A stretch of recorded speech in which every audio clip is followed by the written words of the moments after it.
महाराष्ट्र के गवर्नर भगत सिंह कोश्यारी देहरादून जाना चाह रहे थे सरकारी विमान से, लेकिन उनको सरकार ने रोक दिया। महाराष्ट्र सरकार ने। हमारे साथ मौजूद है प्रियंका चतुर्वेदी, शिवसेना सांसद। प्रियंका जी, गवर्नर साहब जाना चाह रहे हैं देहरादून सरकारी विमान से, उसमें क्या आपत्ति हो सकती है? नहीं, राज्य सरकार का जो एयरक्राफ्ट है वो राज्य के कामों के लिए इस्तेमाल होता है। गवर्नर साहब जो हैं उनको राज्य की जिम्मेदारी मिली हुई है, तो अगर किसी भी, और खुद माननीय प्रधानमंत्री कहते हैं कि जो इलेक्टेड रिप्रेजेंटेटिव्स होते हैं, कॉन्स्टिट्यूशनल रिस्पॉन्सिबिलिटीज़ होती हैं, उनको वीआईपी कल्चर शन करना चाहिए। तो उनको बस ये रोका नहीं है फ्लाई करने से, वो फ्लाई कर रहे हैं पर कमर्शियल एयरलाइन से कर रहे हैं, सरकारी जहाज़ से नहीं हो रहा।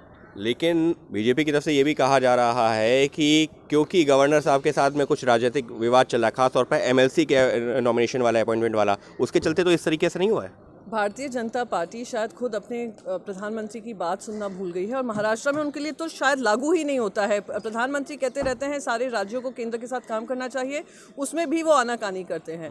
राजभवन में बैठकर उन्होंने पूरी, जब कोविड की महामारी चल रही थी, सबने देखा उन्होंने क्या क्या काम किए हैं। तो इस समय पे ऐसी चीज़ पे सपोर्ट ना करें तो मैं मानती हूँ कि वो अपनी जो उनको विपक्ष की जिम्मेदारी मिली है वो भली भांति निभाएं। आपने कोविड के वक्त का जिक्र किया, कहीं यही तो वो मनमुटाव नहीं था जिसकी वजह से आज ये ऐसा फैसला किया गया? नहीं, हमारे मन में कोई मनमुटाव नहीं है। उनको एक संवैधानिक जिम्मेदारी दी हुई है, उनकी पार्टी ने दी है, उनको सत्ता पक्ष ने दी है, केंद्र की सत्ता पक्ष ने दी है। उम्मीद करते हैं वो अपनी जो जिम्मेदारी है राजनीति से प्रभावित ना होकर संवैधानिक जिम्मेदारी समझकर भली भांति निभाएंगे। यानी साफ तौर पर जो उनको जिम्मेदारी मिली है संवैधानिक तौर पर, वो उसको समझेंगे। और रही बात जो प्रधानमंत्री की, तो खुद प्रधानमंत्री कहते हैं कि निजी कामों के लिए सरकारी सुविधाओं का इस्तेमाल कम से कम करना चाहिए, तो उनको प्रधानमंत्री की बात भी सुननी चाहिए। ये कहना है प्रियंका चतुर्वेदी का।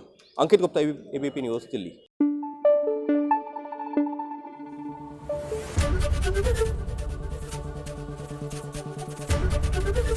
एबीपी न्यूज़ आपको रखे आगे।